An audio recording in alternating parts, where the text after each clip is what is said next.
Welcome back to the Deep Dive. Today we're digging into something really powerful, a memoir called I'm Not That, Emmy, by an author who goes by Lazarus.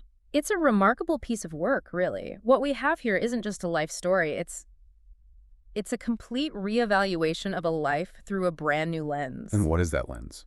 Well, the author got a diagnosis of ADHD, that's autism and ADHD, on June 24, 2024.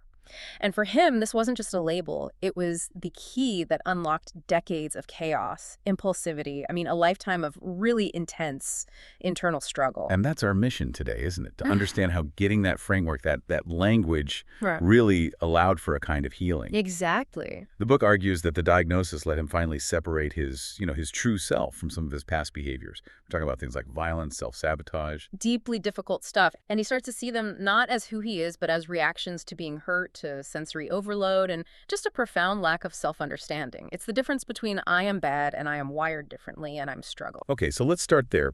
For you, our listener, let's get some clarity. ADHD. Most people have probably heard of autism and ADHD separately, but what does it look like when they happen together? That is the absolute core of the struggle. ADHD is this blend of autism spectrum disorder. So that often means needing routine, structure, having these deep, intense interests and differences in how you process sensory input and communication. Right. And then you mix that with ADHD, which brings in impulsivity, real difficulty with planning, emotional volatility, and, hyperactivity, or even just this constant internal restlessness. So you have these two almost competing forces inside one person's mind. That's it, exactly. It's a real contradiction. The autistic part of the brain is craving that strict routine, that predictability, but the ADHD side makes it almost impossible to ever maintain that structure. And that must just be exhausting. It leads to huge problems with executive functioning, things like planning, starting a task, knowing what's important. It all becomes overwhelming, and you get this thing called time blindness, where the future just feels, abstract. Consequences don't feel real. And this all ties into the brain's chemistry too, right? Because the impulsivity he talks about later, the gambling, the fighting, that's not just a personality flaw. It's a search for balance. It is. It's neurochemical. The ADHD side often comes with a dopamine regulation issue, and dopamine is what gives you motivation, that feeling of reward. So when it's low, the brain starts actively seeking out high stimulus things. Like conflict. Like conflict, or thrill-seeking, or the instant rush from a slot machine. It's the brain trying to force a dopamine surge just to feel normal. And that becomes this powerful engine for addiction and chaos. And all that internal struggle, that constant battle, leads to this idea of masking. Yes, masking is. It's the conscious or subconscious effort to hide your natural ADHD traits. Forcing eye contact, even when it's painful, stopping yourself from stimming, practicing conversations in your head. Just to seem normal. To pass as neurotypical, exactly. And it's why so many people, like Lazarus, don't get diagnosed until they're adults. But the cost is just immense. Chronic exhaustion, burnout, and a total lack of self-acceptance. You've spent your entire life pretending to be someone you're not. With that framework, then, we can look back at his childhood and see these behaviors in a new light. Not as character flaws, but as attempts to cope. And you see the signs so early. Take the story from when he was 4, the PPP poison game. An older kid suggests he swallow a pill, and he just does it. No hesitation. He ends up in the hospital having his stomach pumped.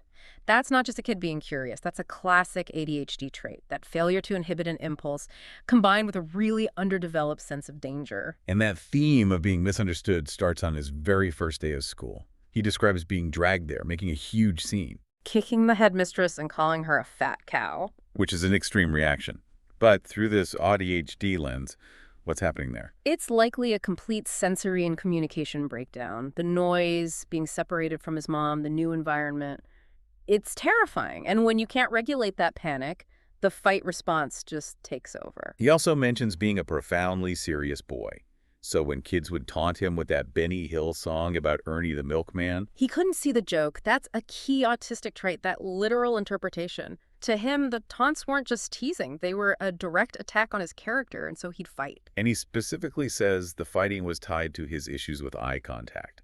He says, the locking of eyes and staring at others has always been an issue. Yeah, that's sensory overwhelm. For a lot of autistic people, intense eye contact is physically uncomfortable, sometimes even painful. And if that discomfort creates tension, and your ADHD brain turns tension into aggression, well, you get constant conflict. So that brings us back to that need for adrenaline, the thrill-seeking, like jumping 50 feet off a roadside into some bushes. It's the brain's desperate attempt to self-medicate.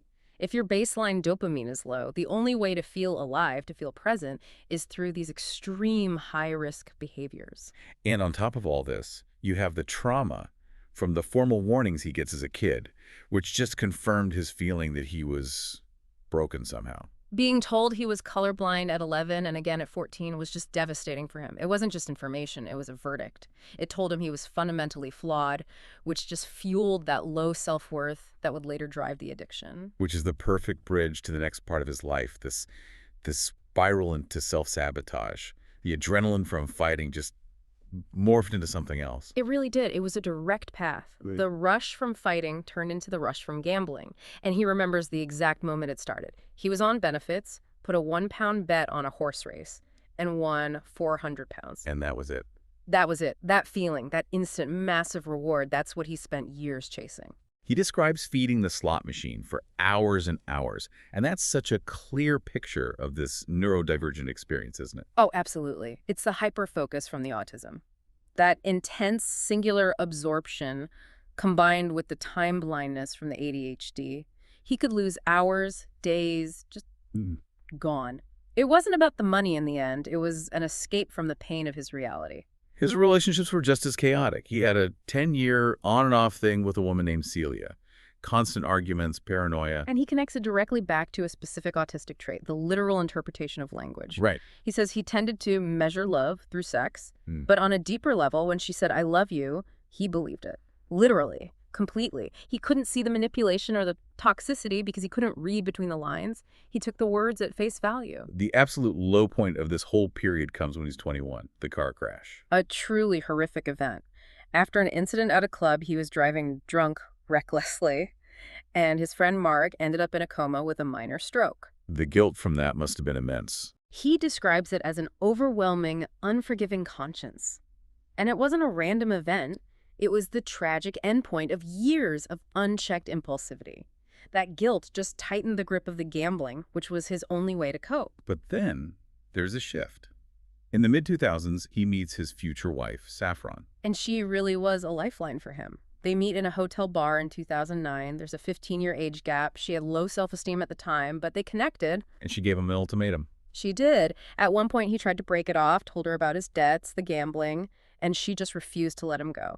But she had one condition. He had to stop gambling, period. And it's so interesting that he couldn't stop for himself, but he could for her. That need for an external structure. That's classic ADHD. The brain responds so much better to external accountability than to self-imposed rules. For years, her presence was enough. She provided the stability he couldn't find on his own. And there's a funny story from their wedding that really shows their different ways of seeing the world. Oh, yeah. The Russian puzzle wedding ring incident. He struggles to get it on her finger, and to him, it's just this funny, clumsy moment. But to her, she saw it as a bad omen right from the start. It's a perfect little snapshot of how neurotypical and neurodivergent minds can see the exact same events so differently. So when does the real lasting change begin? The path to redemption? The biggest turning point was actually very physical. After a big fight in Blackpool, he's in the hospital, his little finger is pinned, and lying there, he just makes this vow. No more fighting. No more fighting. He decided he would just swallow his pride, his machismo, and find another way. He chose structure over chaos for himself this time. And this happens around the same time as his sort of spiritual transformation, where he adopts the name Lazarus. That actually started earlier, back in 1991 after a rave in Donington. He had a severe mental breakdown, and he describes this vision where he was told to preach love and help people. That's where the name comes from. He started trying to channel all that intensity into something positive. But his career path really shows how much he clashed with the neurotypical world. Oh, absolutely. His time in the civil service at the DWP, it was all bureaucracy, just go with the flowchart. There was no room for creative thought. And for someone with this intense, innate sense of justice, that kind of rigid system is just torture. And that all comes to a head with the desk saga at the college where he was teaching. And this is where we have to talk about RSD. The desk saga is a perfect case study. He was a veteran teacher, 15 years of experience. But a small thing, a perceived slight about his desk, triggers this massive reaction. Two things are happening. Imposter syndrome, feeling like a fraud despite all his success. And rejection-sensitive dysphoria, or RSD? What is that exactly? So RSD isn't an official clinical diagnosis, but it's a very real experience for people with ADHD and ADHD. It's an extreme, intensely painful emotional reaction to perceived rejection or criticism. It feels like physical pain. That's how it's often described. So for him, that comment about his desk wasn't just a comment. It was internalized as this huge personal rejection. And that triggered a fight or flight response, which led to him impulsively resigning. He just couldn't handle the emotional pain of feeling so undervalued. But he doesn't let that be the end of the story. He channels that intensity into a new mission. He does. He repurposes those traits. He's now training to be a hypnotherapist. And the memoir itself is part of this plan. All the proceeds are going to a social enterprise he's setting up. To help who? To help the people who are where he was. It will offer hypnotherapy and coaching specifically for gambling addicts and for neurodivergent individuals. He's taking all his trauma and turning it into concrete, systematic help for others. It's amazing. So the diagnosis gives him self-acceptance. How does that change how he deals with the world? It shifts his whole focus. He stops blaming himself and starts demanding accountability from the world. That same ADHD need for justice, that same relentless hyperfocus that fueled his chaos, he turns it outward. Against companies like Virgin Media and Vodafone. Exactly. He spends countless hours fighting them. Not for his own gain, but over systemic issues, wrong tariffs, unfair credit markers that hurt vulnerable people. He just cannot let injustice stand. The diagnosis helped him see that this wasn't just him being stubborn. It was an innate neurodivergent drive for things to be right. And that drive really highlights the statistic that just underpins this whole memoir. It's a shocking number. The book says that 89.29% of autistic men and women between 40 and 59 in the UK are living without a diagnosis. Wow. Nearly 90%. And as Dr. Lisa Williams is quoted in the book, getting that diagnosis can be life-changing and, in some cases, life-saving. That just says it all. It's about the possibility of radical change, even late in life. We really recommend checking out the memoir, I'm Not That, I.S. That Me. It's just a powerful story about finding your truth and turning your biggest challenges into your greatest purpose. And beyond his personal story, Lazarus makes this really sharp observation about the world. He talks about how so many big institutions, governments, corporations, they exist in this culture where no one takes responsibility anymore. He spent decades fighting these faceless systems that wouldn't own the damage they caused. Which leaves a really interesting thought for you, our listener, to consider. If so much of our internal chaos can be driven by a deep, unchanneled need for justice, where in your own life might you need to apply that sense of fairness, not just to the world outside, but to how you understand and accept yourself? Because self-acceptance really is the first act of justice.